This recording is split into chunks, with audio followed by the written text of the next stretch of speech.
If you are glad the Cowboys were able to get a win, then like today's video. It was not a pretty performance against the Giants like so many Thursday night games in the NFL. It's sloppy, it's unprepared, it's kind of ugly football, but getting the road victory in division, that's always important. So if you're glad they got a win, like the video right now. Now for some things we're not going to like. That led by the injuries. Micah Parsons, a high ankle sprain, is what he suffered against the New York Football Giants. He is almost assuredly going to miss time. Now, I'm sure Micah, would love to find a way to play and gut through it and not miss any time. He's got 10 days between the injury and the game against the Pittsburgh Steelers. He kind of downplayed the injury post-game, saying he felt fine, it was just wrapped, whatever. That might have been some of the adrenaline coursing through your veins, and then, you fly back, and boy, that ankle hurts a little bit more all of a sudden, doesn't it? I am very curious how he feels the next few days. He's going to have to, they'll probably put that in a boot and keep it, try to, conserve the swelling a little bit there. The mini bye here does help. And you've got that extra time and your actual bye coming up. But I do think the vast likelihood here is that Micah Parsons is going to miss time. I don't think he's going to play Week 5 against the Pittsburgh Steelers. Sunday Night Football against the Steelers defense. That's incredible, and you wish your defense was also good because that might be a defensive slugfest. Week 6 against the Lions, I doubt he plays. Week 7 bye, and then that opening, the generous opening of the normal 4 to 6 week window, is Week 8 at the 49ers, a massive game there on the road, a game that it's going to be your biggest measuring stick all year. Are you close or are you not? And you'd love to have Mike out there. And I think ideally at this point, you find a way to split against the Steelers and the Lions. Win one of those games, 500 at the bye, still in the mix, and then in theory getting healthy with DaRon Bland coming back soon.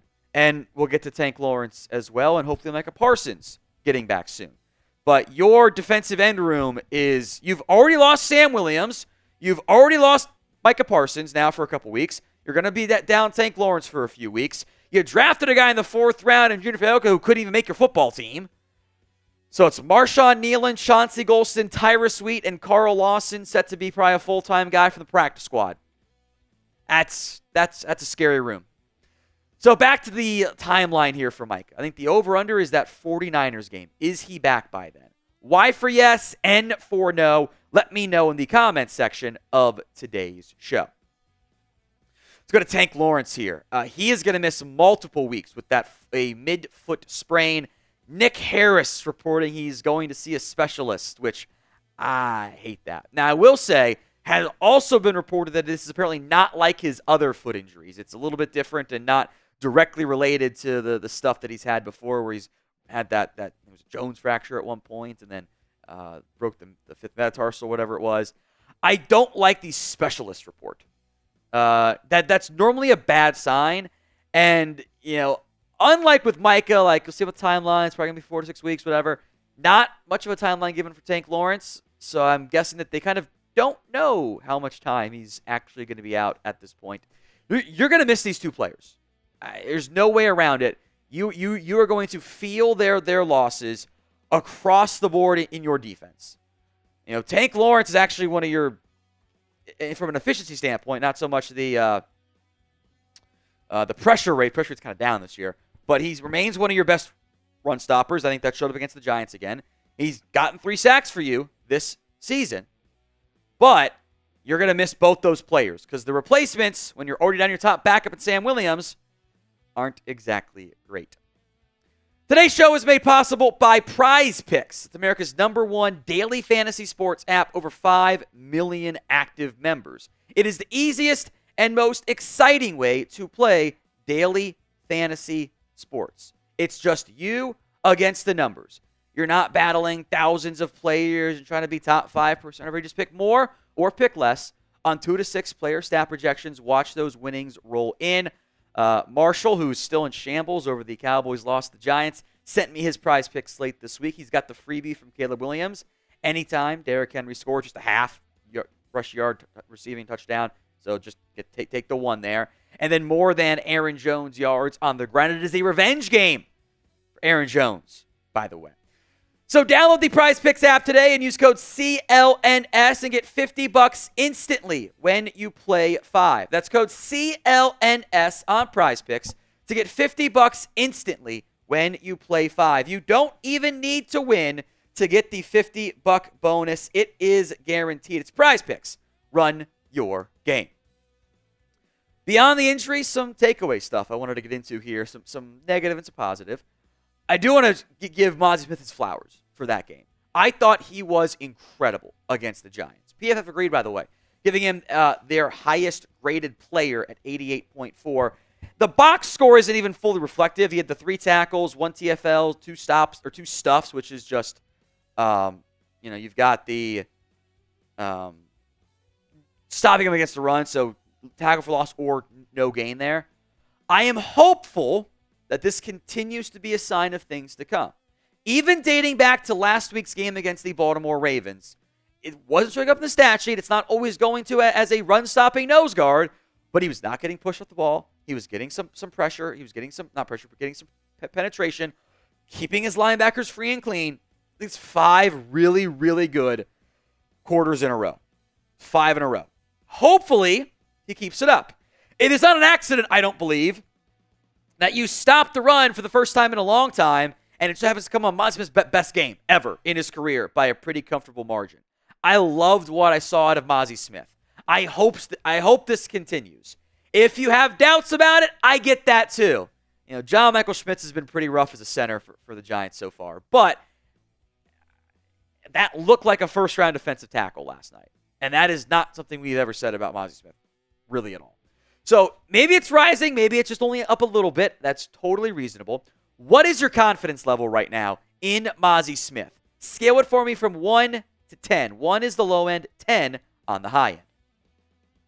DeMarvion Overshown, I thought also a real game. I think if you're picking your 2 best defensive players, isn't it Overshown and Mazi Smith, which is something you needed from your 2023 draft class pretty damn badly. He had 8 tackles. 6 of them were solo. Now, I don't tend to pay that much attention to some of the solo differentiation and the combined tackles, etc. If you're around the ball, you're around the ball. But that mattered to me. Eric Hendricks had 13 tackles, but only 6 of them were solo too. But like every time there was a big tackle made in space, didn't it feel like it was DeMarvion Overshown? Didn't it feel like that? That every time big play happens, there's Overshown making a stop. He's out there against wide receivers making plays. So the pass breakup too. He is clearly one of your starting linebackers. Kendricks does more from a pre-snap perspective, so that's fine. I think Overshown's your best backer right now. If you want more free Cowboys videos each and every single day, hit that sub button, youtube.com/CowboysTV. Has to talk offensive line as well. They had some better moments this week and some not so better moments against the Giants. Let's start with maybe one of your bigger negatives in this one. That was Tyler Guyton, who simply didn't play well. 1 sack, 2 hurries, run block grade below 59, and none of that seems overly concerning, not terrible, whatever. He also had 3 penalties. And I can't, and one of them was offsetting, which is kind of a dumb rule because it was only holding because he was offsides, but still.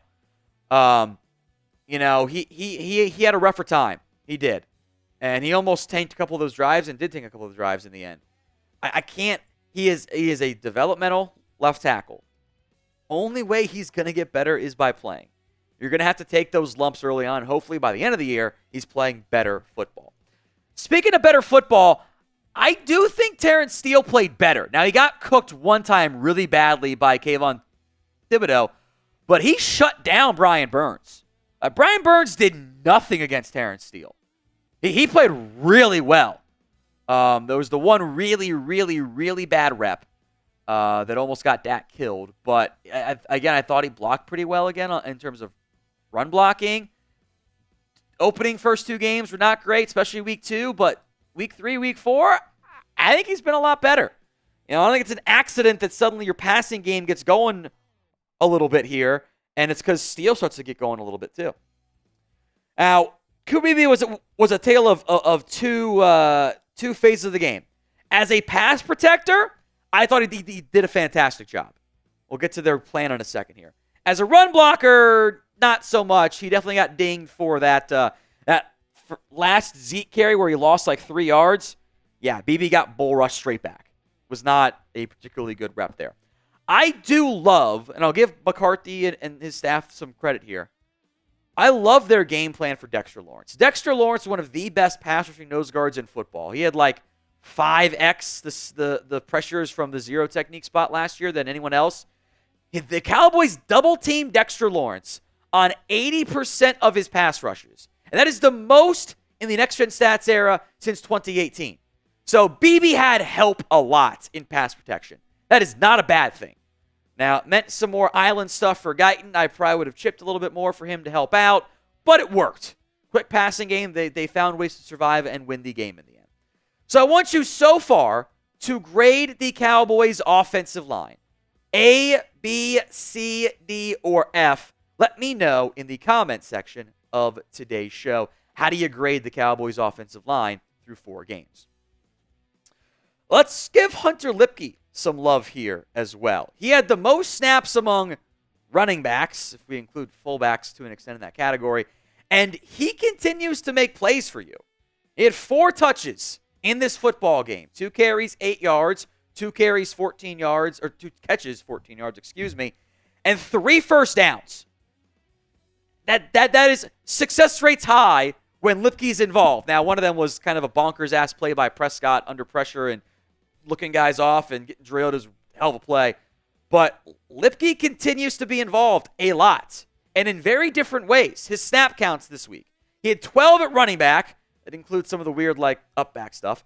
9 fullback reps. 4 tight end reps. He was straight up in line as a tight end. 2 detached as a slot receiver, or moved tight end, whatever you want to call it. And 2 out wide. He also had 15 special team snaps. He is a unique player.